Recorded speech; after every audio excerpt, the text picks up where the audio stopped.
The gunshot pierced the evening air, but it wasn't meant for Jane Mitchell. It was meant for the baby in her arms. Jane clutched 3-month-old Emma to her chest, her heart hammering against her ribs like a trapped bird. Outside the barn, boots crunched on dry ground. Voices shouted, ugly and sharp. They were searching for her. They were the men who had already taken everything else. The bullet had only grazed her arm, a hot, searing line of pain. But she didn't make a sound. She couldn't. Instead, she scrambled higher into the hayloft of the abandoned barn, praying the approaching footsteps belonged to anyone else. Wyoming Territory, 1876. A bad place to be alone. A worse place to be hunted. Just 3 days ago, she'd had a husband, a home, a life. Thomas. The Blackwell gang had ridden in at dusk, and when Thomas tried to stand up to them, they'd cut him down.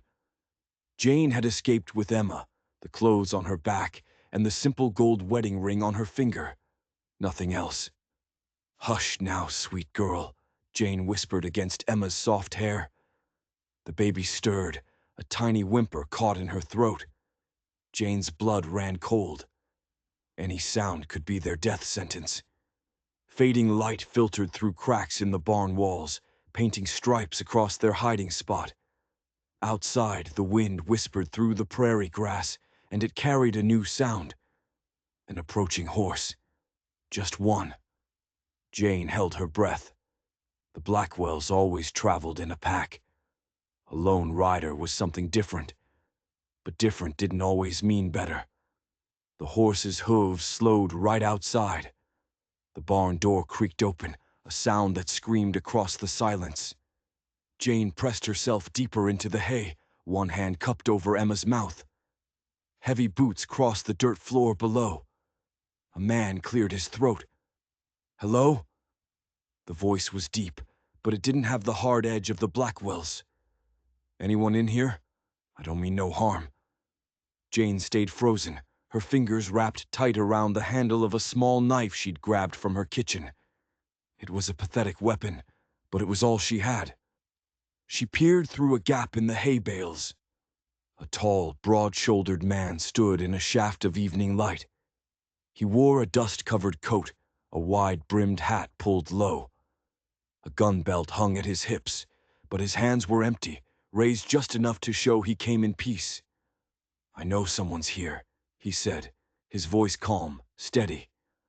"Saw fresh tracks leading in. If you're hiding from someone, I might be able to help." And that's when Emma let out a small, sharp cry. The sound was like a physical blow. The man's head snapped up, his eyes locking directly on her hiding place in the loft. "Ma'am?" he called softly. "You up there?" Jane's mind raced. Run, fight, trust. She had no horse. The knife was a joke against his pistol. Before she could make a choice, he made it for her. The ladder to the loft creaked under his weight. One rung, then another. He was coming up. She scrambled backward, pulling Emma behind her, the knife held out in a trembling hand. The stranger's head appeared over the edge of the loft, then his shoulders. In the dim light, his face was weathered, covered in a few days of dark stubble. But his eyes were kind. "Easy now," he said, holding his hands up where she could see them. He didn't move any closer. "I'm not going to hurt you, or your little one." "Who are you?" Jane's voice was a ragged whisper. "Name's Isaac Reeves," he said simply. "I ranch about 10 miles south of here.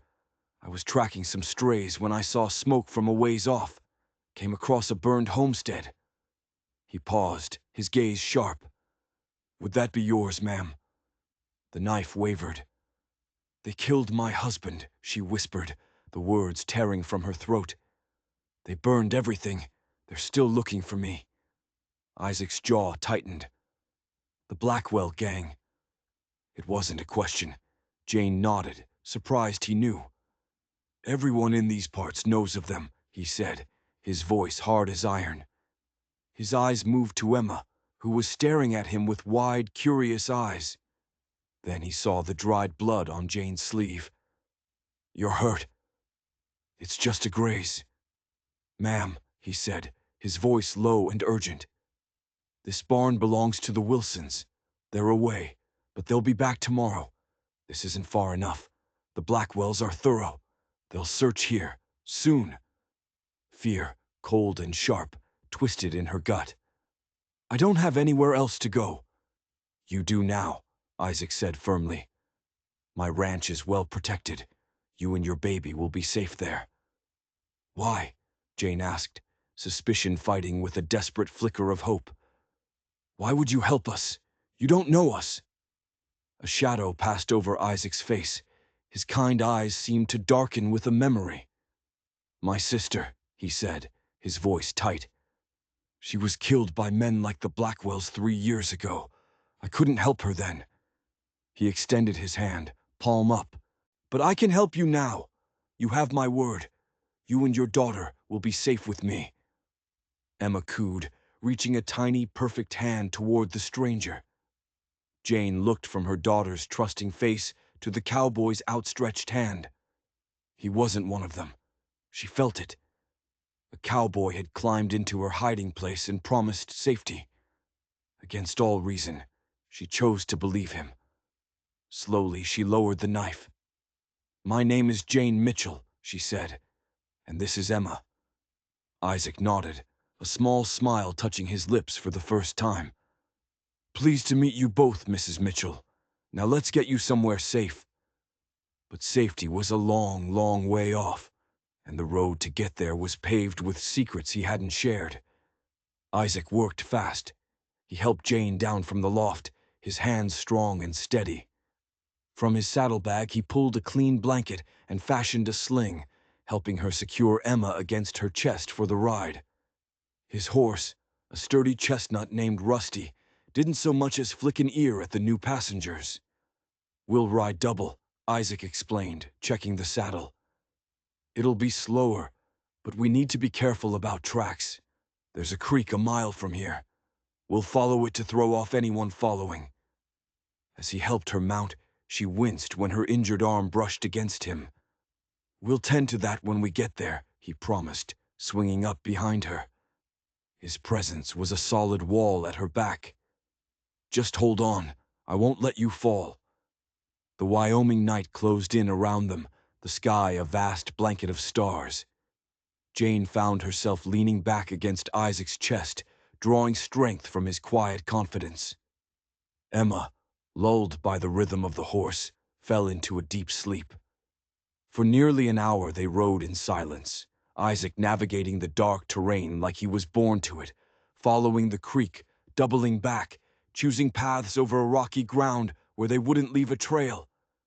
"Not much farther now," he murmured, his voice close to her ear as they crested a small rise. In the distance, she saw the faint outline of buildings. The Lucky R, his ranch. It was larger than she'd expected.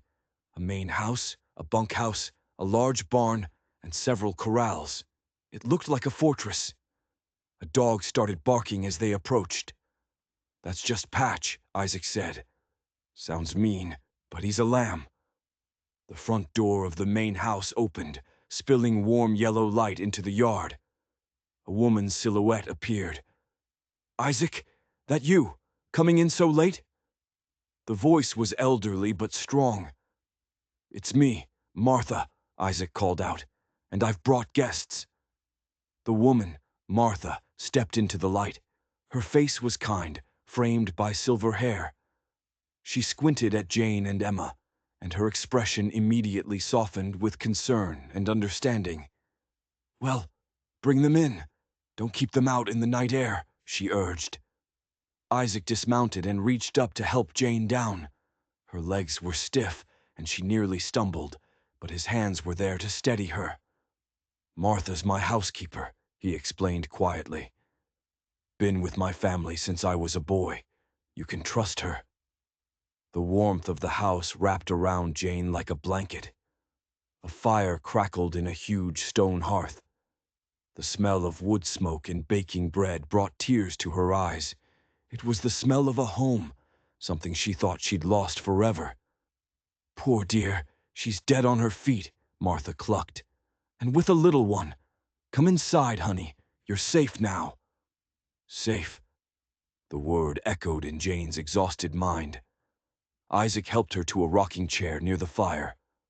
"No one will find you here," he said, his voice low and certain. "The Blackwells have a wide reach," Jane whispered.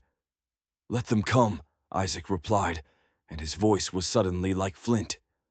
"They won't set foot on my land and live to tell about it." Martha returned with a bowl of hot stew. While Jane ate, the old woman gently cleaned and bandaged her arm. The simple acts of kindness were overwhelming.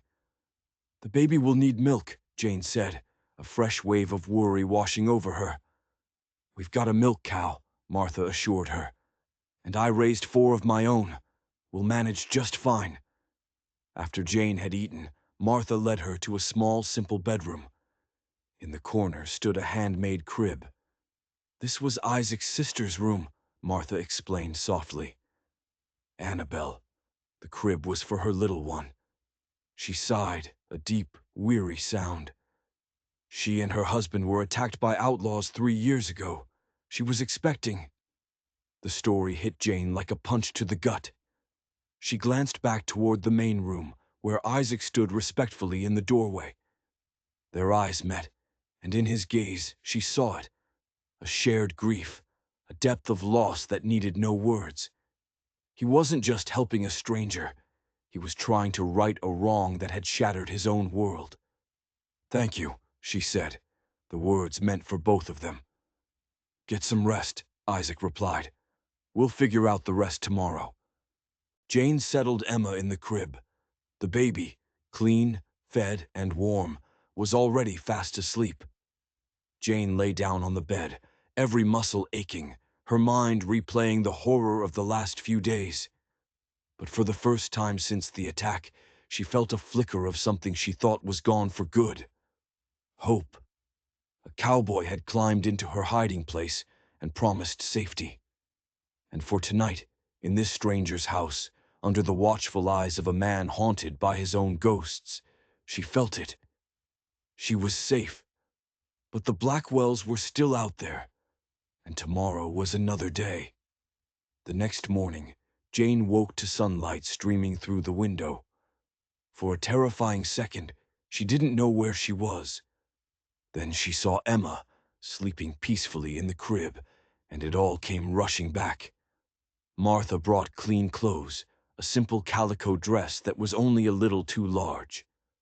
Dressed and washed, Jane felt almost human again. She found Isaac in the kitchen, sitting at a large wooden table with a ledger book and a cup of coffee. He stood as she entered, a small gesture of respect that felt enormous. "Good morning, Mrs. Mitchell. I trust you slept well." "Better than I have in days," she admitted. As Martha placed a heaping plate of eggs and bacon in front of her, Isaac cleared his throat. The kindness in his eyes from the night before was gone, replaced by something harder. "I sent 2 of my men to ride past your homestead at first light," he said carefully. "They got back an hour ago." Jane's fork paused. "And?" "The Blackwells were there again, tearing the place apart, searching the ruins." His jaw was tight. "But they're searching in the wrong direction. My men heard them talking. They think you headed east, toward Laramie." "But why?" Jane asked, the question that had been haunting her. "Why do they want me so badly? We had nothing of value." Isaac exchanged a look with Martha.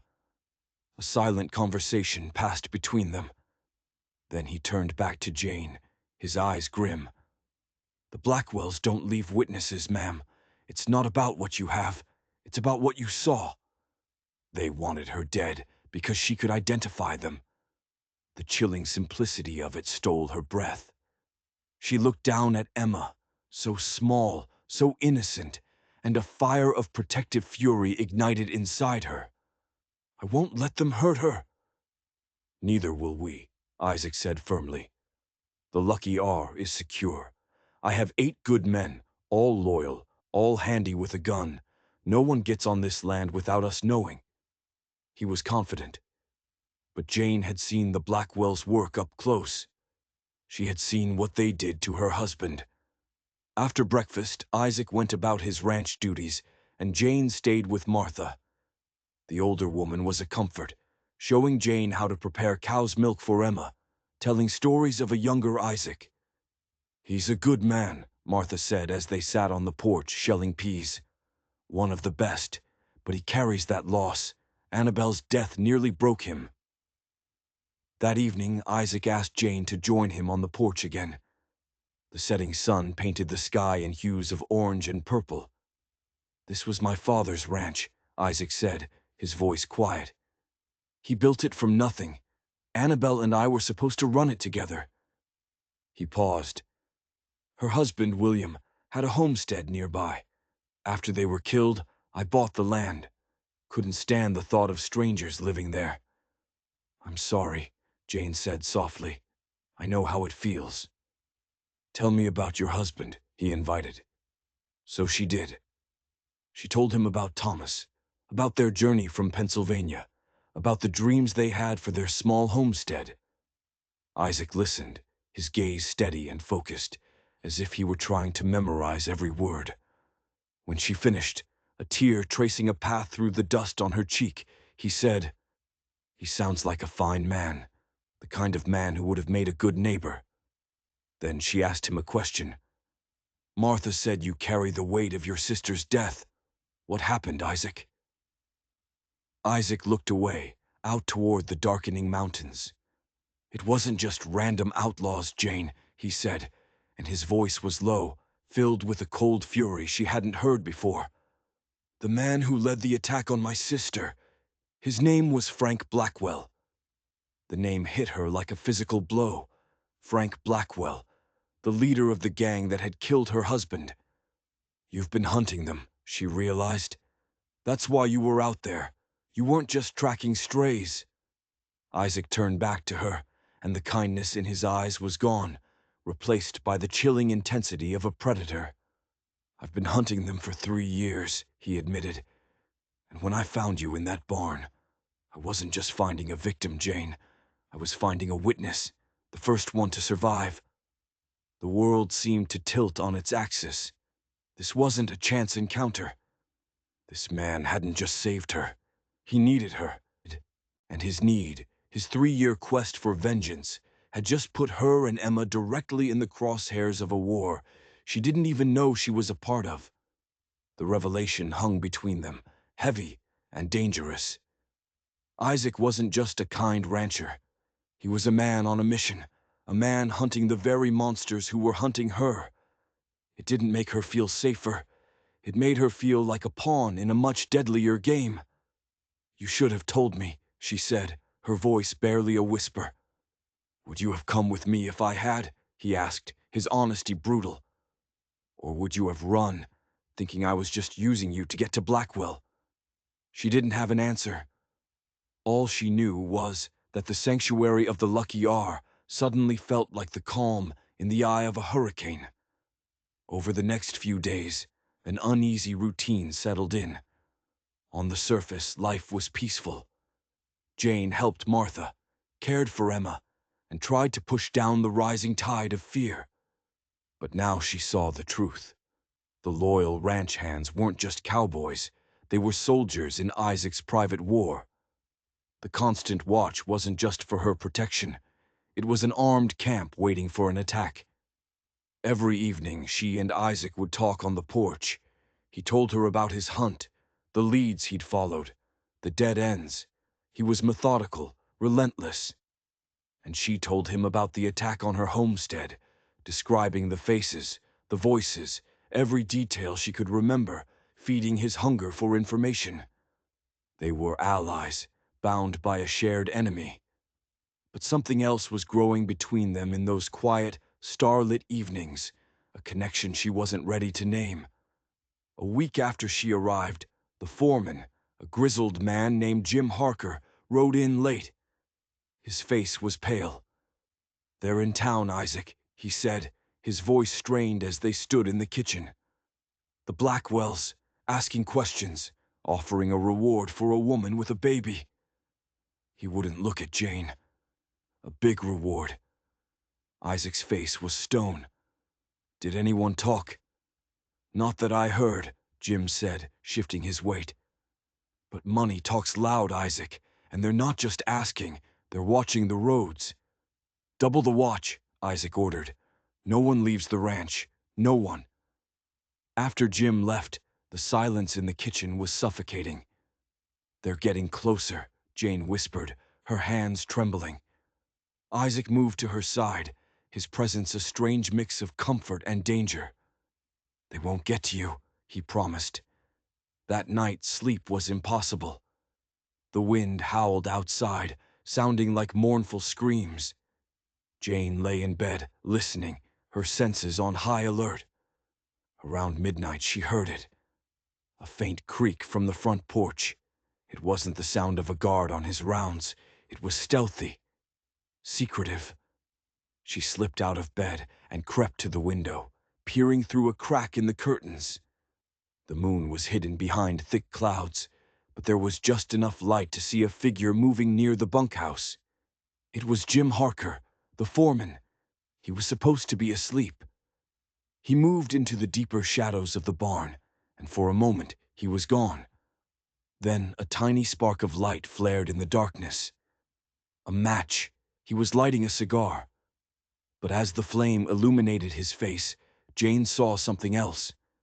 Another man was with him, a man she didn't recognize, his face shrouded by a low-brimmed hat. Jim handed the man a small, folded piece of paper. The stranger nodded, tucked it into his pocket, and then melted back into the night. Jim Harker, the loyal foreman, was meeting with a stranger in the dead of night. Betrayal. The word slammed into Jane's mind. He was feeding them information. He was the reason the Blackwells were getting closer. The enemy wasn't just outside the gates. He was inside. She backed away from the window, her heart pounding. Isaac's fortress had a traitor within its walls. She had to tell him. But who could she trust? If Jim was a traitor, who else might be? She was in a house full of armed men, and she had no idea which of them she could trust, besides Isaac. Maybe not even him. What if this was all some elaborate trap? She snatched Emma from her crib, the baby stirring with a soft murmur. Jane held her tight, her mind racing. The main house was quiet. Isaac's room was at the far end of the hall. She had to risk it. Clutching Emma, she crept down the hallway, each creak of the floorboard screaming in the silence. She reached Isaac's door and hesitated. What if he opened the door, and Jim Harker was standing right behind him? She pushed the thought away. She had to trust someone. She had chosen to trust him in the barn. She had to trust him now. She raised her hand and knocked softly. The door swung open instantly. Isaac stood there, fully dressed, a pistol in his hand. He wasn't sleeping. He had been waiting. His eyes took in her terrified face, the sleeping baby in her arms. "What is it?" he asked, his voice a low growl. "It's Jim," she whispered, her voice shaking. "He's a traitor. I saw him outside with another man. He gave him something." Isaac's face hardened, but there was no surprise in his eyes. He already knew, or at least, he suspected. "Get back in your room, Jane," he said, his voice deadly calm. "Lock the door. Don't open it for anyone but me." "What are you going to do?" He looked past her, down the dark hallway, a hunter sensing his prey. "I'm going to take out the trash." He moved past her, silent as a ghost, and disappeared into the shadows of the house. A moment later, the front door opened and closed without a sound. Jane rushed back to her room, her heart in her throat. She slid the heavy bolt on the door, her back pressed against the wood, as if she could hold the danger out through sheer will. She was trapped. Trapped in a house where the lines between friend and foe had just been violently erased. Minutes stretched into an eternity. She heard nothing but the pounding of her own blood in her ears. Where was Isaac? What was happening outside? Then a single gunshot shattered the night. It was close, right outside the house. Jane flinched, stifling a scream. Was it Isaac? Was it Jim? Silence descended again, heavier and more terrifying than before. She stood frozen, waiting. The bolt on her door was the only thing between her and a killer. Then she heard footsteps in the hall. Slow, deliberate. They stopped right outside her door. Jane held her breath. Emma whimpered in her sleep. A soft knock. Jane. It was Isaac's voice. Relief washed over her, so potent it made her weak. She fumbled with the bolt and threw the door open. Isaac stood there, his face grim in the lamplight. His pistol was still in his hand, a thin curl of smoke rising from the barrel. Is he... She couldn't finish the sentence. He won't be a problem anymore, Isaac said, his voice flat. The man he was meeting got away, but Harker left us a gift. He held up the crumpled piece of paper he'd taken from the foreman's pocket. It wasn't a note. It was a map. A crude drawing of the Lucky R with the main house circled, and an X marked directly over her bedroom. They weren't just watching the roads anymore. They were planning an attack. And Jim Harker had just told them exactly where to find her. They're coming tonight, Isaac said, his eyes burning with a cold fire.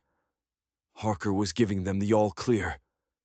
The safe ranch, the fortress, was about to become a battleground, and she and Emma were the prize. What do we do? Jane asked, her voice trembling as she clutched Emma tighter. First, Isaac said, his eyes scanning the dark yard beyond the window, we get you out of this room. The map proved it was the primary target. Martha's room is at the back of the house. It has a reinforced door. He led her through the quiet house to a smaller room. Martha was already awake, a shotgun resting across her lap, her face a mask of grim determination. She had heard the shot. The boy was no good, was all she said, her voice tight with anger. I never trusted his eyes. Isaac turned to Jane. The men I trust are with me. We have 4. The other 4 were Harker's men. They're locked in the bunkhouse. We can't trust them. 4 men against the entire Blackwell gang. The odds were impossible. You need to hide, Jane said. Take Emma and go. Isaac shook his head. I don't run, Jane. Not from him. He looked at her, and she saw the raw pain of his sister's murder burning in his eyes. This ends tonight, one way or another. He checked his rifle, the click of the action loud in the tense silence. When they come, stay in this room. Don't make a sound. Martha knows what to do. He left them, melting back into the shadows of the house. Jane and Martha sat in the dark, listening. The wind had died down. The silence was absolute. It was the terrifying, heavy silence before a storm breaks. An hour passed, then another. The waiting was a special kind of torture. Every creak of the house, every rustle of leaves outside, sent a jolt of adrenaline through Jane. Then, a dog barked once, a sharp, panicked sound that was cut off abruptly. Patch. They were here. Jane's blood turned to ice. She could hear them now, faint sounds from outside. Men moving into position, surrounding the house. A floorboard creaked in the main room. They were inside. Martha raised the shotgun, its twin barrels pointing at the door. Jane huddled in the corner, shielding Emma with her body, her own small kitchen knife clutched in her hand. It felt useless, a child's toy against the coming violence. A sudden, deafening crash came from the front of the house, followed by shouting. Gunfire erupted, a chaotic explosion of sound that seemed to come from everywhere at once. The roar of rifles, the crack of pistols, the splintering of wood. Men yelled in pain and fury. The battle for the Lucky R had begun. The sounds of the fight were terrifyingly close. A window shattered in the next room. A man screamed, a high, thin sound that was cut short. Jane could hear Isaac's rifle, a steady, powerful boom that answered the frantic cracks of the outlaw's pistols. He was out there, fighting in the dark, outnumbered and outgunned. Martha hadn't moved. She sat like a statue of iron, her shotgun aimed at the door. "He's a smart fighter, Isaac is," she whispered, as if to reassure herself as much as Jane. "He knows this house better than he knows his own hand." Suddenly, heavy footsteps pounded down the hall toward them. They stopped right outside the door.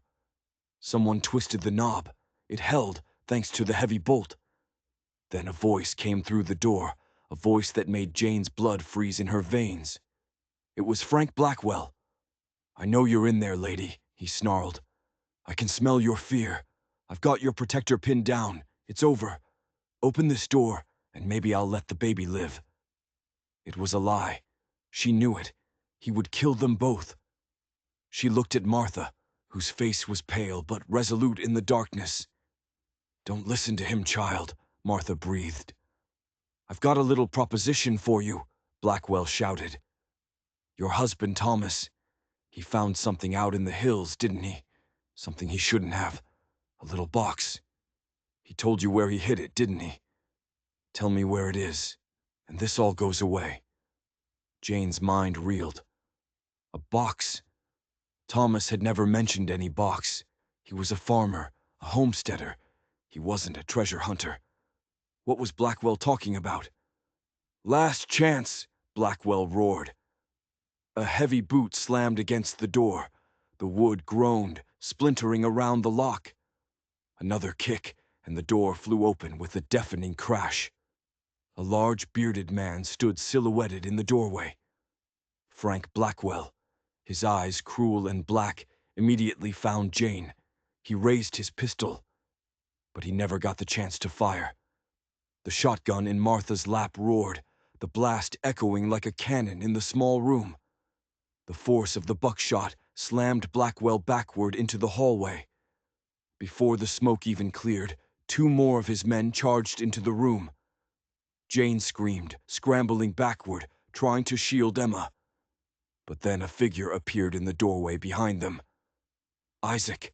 His face was smudged with gunpowder, a cut bleeding freely on his forehead. His rifle fired twice, the sound deafening. The 2 outlaws collapsed without a sound. The sudden silence was shocking. Isaac swept the room with his rifle, his eyes wild and alert. He saw Jane and Emma, huddled but safe. He saw Martha, calmly reloading the shotgun. "It's over," he said, his voice ragged. "The rest are dead or fled." Jane could only stare at him, her heart still hammering against her ribs. He had done it. He had faced the entire gang and won. "Blackwell," she choked out. "He said something. About a box. Something Thomas found." Isaac's eyes narrowed. "A box? What kind of box?" "I don't know," Jane cried, her voice rising with confusion and fear. "Thomas never said anything. He said we had nothing of value." Isaac knelt beside Frank Blackwell's body, searching his pockets. He pulled out a worn, folded piece of leather. He opened it. It wasn't a map. It was a letter, the writing faded and smeared. Isaac read it, his expression slowly changing from confusion to stunned disbelief. "My God," he whispered. He looked up at Jane, and his face was a mask of shock. "This letter is from my sister, Annabelle." Jane stared at him, uncomprehending. "Your sister? What does it say?" Isaac's voice was hoarse with emotion. "She wasn't just killed by the Blackwells, Jane. She was married to one of them. She was married to Edward Blackwell, Frank's brother." The world spun. Isaac's quest for vengeance, his entire story, was built on a lie. His sister hadn't been a random victim. She had been one of them. "She writes about a dowry," Isaac continued, his voice shaking as he read from the letter. "Something her husband promised her. A box Thomas Mitchell found on his land. She says Thomas refused to give it up." the attack on her homestead. It wasn't because she was a witness. It was because the Blackwells thought Thomas had found their treasure, and they thought she knew where it was. Isaac looked up from the letter, his eyes filled with a terrible, dawning horror. "Annabelle wasn't running from them, Jane," he whispered. "She was trying to lead them to it. She's the one who told them about Thomas. His own sister, the woman whose death he had sworn to avenge for 3 years, had betrayed him. She had betrayed an innocent family. She was the reason Thomas was dead. The foundation of Isaac's world had just crumbled to dust, and the man he had been hunting for 3 years, Edward Blackwell, his own brother-in-law, was still out there, and he still wanted that box." The revelation of Annabelle's betrayal left a sickening silence in its wake. The bodies of the outlaws lay where they fell, a grim testament to the night's violence. Isaac stared at his sister's letter, his face pale, the righteous fire of his 3-year quest for vengeance extinguished, replaced by the ashes of a devastating truth. "I need to see the sheriff," he said finally, his voice hollow. "This changes everything." "Sheriff Taylor in Cheyenne?" Jane asked. "Yes, he's a good man. He'll help us sort this out." But as dawn broke, a new horror arrived. One of Isaac's men, posted as a lookout, rode in hard. "Riders coming!" he yelled. "5 of them, and they're flying the law's colors." It was the sheriff. But he wasn't alone. He had a posse with him. Jane felt a surge of relief. The law was here. It was finally, truly over. Isaac went out onto the porch to meet them, the letter still clutched in his hand. Jane followed, holding Emma close. Sheriff Richard Taylor, a tall man with a silver mustache, swung down from his horse. His eyes took in the scene, the bullet holes, the dead outlaws, and his expression was grim. "Isaac," he said, his voice hard, "what in God's name happened here?" "The Blackwells attacked," Isaac said, holding up the letter. "We defended ourselves, and I found this. It's from my sister. You need to read it." The sheriff took the letter. He read it slowly, his bushy eyebrows knitting together. He read it a second time. Then he folded it carefully and tucked it into his pocket. He didn't look shocked. He didn't look surprised at all. He looked satisfied. "Well," the sheriff said, his voice smooth as silk, "this certainly clears things up." He turned to the men behind him. "Arrest him." Jane stared in disbelief as 2 of the sheriff's deputies grabbed Isaac, wrenching his rifle from his grasp and binding his hands behind his back. "What are you doing?" Isaac roared, struggling against them. "I'm the victim here. The Blackwells attacked my ranch." "According to this letter," Sheriff Taylor said, tapping his chest, "your sister was married to Edward Blackwell. That makes you family, and this attack looks a whole lot like a family dispute over stolen property gone wrong." He gestured to the dead men. "You've just wiped out most of your competition, Isaac. Clever." "That's insane," Jane cried, stepping forward. "I was there. The Blackwells killed my husband. They hunted me. Isaac saved my life." The sheriff turned his cold eyes on her. "A grieving widow, hysterical, easily manipulated. Your testimony is worthless, Mrs. Mitchell. For all I know, you're in on it with him." He nodded to his men. "Take him to Cheyenne. He'll stand trial for murder." It was a nightmare. The law wasn't here to save them. The law was corrupt. Sheriff Taylor wasn't interested in justice. He was working with the Blackwells. The letter, instead of being their salvation, had become Isaac's death sentence. As they dragged a struggling Isaac away, he locked eyes with Jane. "The box, Jane!" he yelled. "It's real! Find the box! It's the only way!" Then he was gone, hauled away by a crooked lawman, leaving Jane alone and unprotected. The fortress of the Lucky R was shattered. The hero who had saved her was now branded a murderer. And Edward Blackwell, Isaac's brother-in-law and the true villain, was still out there. And now he knew for certain that the secret to his treasure was with Jane. After the sheriff left, a deathly quiet fell over the ranch. Martha, her face a mask of grief and fury, helped Jane clean up the worst of the night's chaos. Isaac's remaining loyal men were grim-faced and uncertain, their leader now a prisoner. "What do we do?" Jane asked Martha, her voice shaking. "We do what he said," the old woman replied, her eyes flashing. "We find that box." "But where to start?" "Thomas never told me anything," Jane insisted. "He was a simple man. He wouldn't have kept something like that from me." "Maybe he didn't know what he had," Martha mused. "Where did you and he meet, child?" "At a church social in Pennsylvania," Jane said, the memory feeling like it belonged to another person, another lifetime. "And your wedding ring," Martha said, her gaze sharp. "He gave it to you then?" "Yes," Jane said, looking down at the simple gold band on her finger. It was the only thing of value she had left from her old life. "Let me see it," Martha said. Puzzled, Jane slipped the ring off her finger and handed it to the old woman. Martha held it up to the lamplight, turning it over and over. "It's heavier than it looks," she murmured.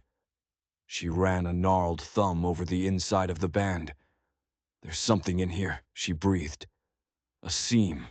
Using the tip of a small knife, she carefully pried at a nearly invisible line on the inside of the ring. With a tiny click, the ring popped open. It was a locket. And inside, nestled in the hollowed-out gold, wasn't a picture. It was a tiny, tightly folded piece of paper. Jane's hands trembled as she took the paper and carefully unfolded it. It was a map. Not of the ranch, but of the land around her old homestead. It showed a series of hills, a creek, and a distinctive rock formation shaped like a hawk's head. Next to the hawk's head rock was a small X. This was it. The secret Thomas had died for without even knowing he possessed it. The map to the Blackwell's treasure. "We have to go there," Jane said, her voice filled with a new, fierce determination. "It's the only way to prove Isaac is innocent." But going back to the homestead meant going back into the heart of Blackwell territory. Edward Blackwell and what remained of his gang would be searching for her. And now, so would the corrupt sheriff. It was a suicide mission. But she had no choice. For Isaac, who had risked everything for her. For Emma, whose future depended on it. Leaving Emma in Martha's care, Jane and two of Isaac's most trusted men, a young fast shooter named Billy and a weathered tracker named Silas, rode out under the cover of darkness. They were heading back into the lion's den. The ride was tense, every shadow seeming to hold a threat. They avoided the main roads, Silas guiding them through the rugged, unfamiliar terrain. As dawn approached, they saw the smoke. "That's your place," Silas said grimly. They tethered their horses in a ravine and crept forward on foot. The homestead was a blackened, smoldering ruin. And crawling all over it were men, Edward Blackwell's men. They were tearing apart what was left, desperately searching for the box. From their hiding place on a ridge, Jane studied the map.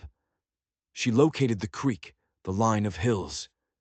And there, in the distance, was the rock formation, the Hawk's Head. The X on the map was on the far side of that rock, in a small cave hidden by a cluster of aspens. But between them and the cave were at least 6 armed men, including a cold-faced man with pale eyes, who Jane knew, with a sickening certainty, was Edward Blackwell. "There's too many of them," Billy whispered, his hand on his pistol. "We can't just walk in there." "We don't have to," Jane said, an idea forming in her mind, born of desperation and a mother's fury. The Blackwells thought she was a helpless victim. It was time to prove them wrong. "They want the box," she said, her voice steady. "So we'll give them a choice. The box, or me." Before Silas or Billy could stop her, she stood up. She stepped out from behind the rocks, into plain sight. "Blackwell!" she shouted, her voice carrying across the quiet morning air. Every head below snapped in her direction. Edward Blackwell's pale eyes widened in surprise, then narrowed into a venomous glare. "I have what you want," Jane yelled, holding up the map. "But you'll only get it if you let Isaac Reeves go. You and Sheriff Taylor, you clear his name." A slow, cruel smile spread across Edward's face. "Brave words, little lady," he called back.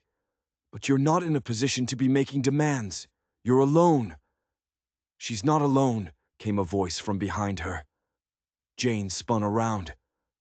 Isaac stood there, his hands no longer bound, a rifle in his hand. And behind him were the rest of his ranch hands, the ones who had been locked in the bunkhouse. "Harker's men," Jane gasped. "They weren't Harker's men," Isaac said with a grim smile. "They were my men, playing a part. We've been suspicious of Harker for months." He looked down at the scene below. "And we've been following you since you left."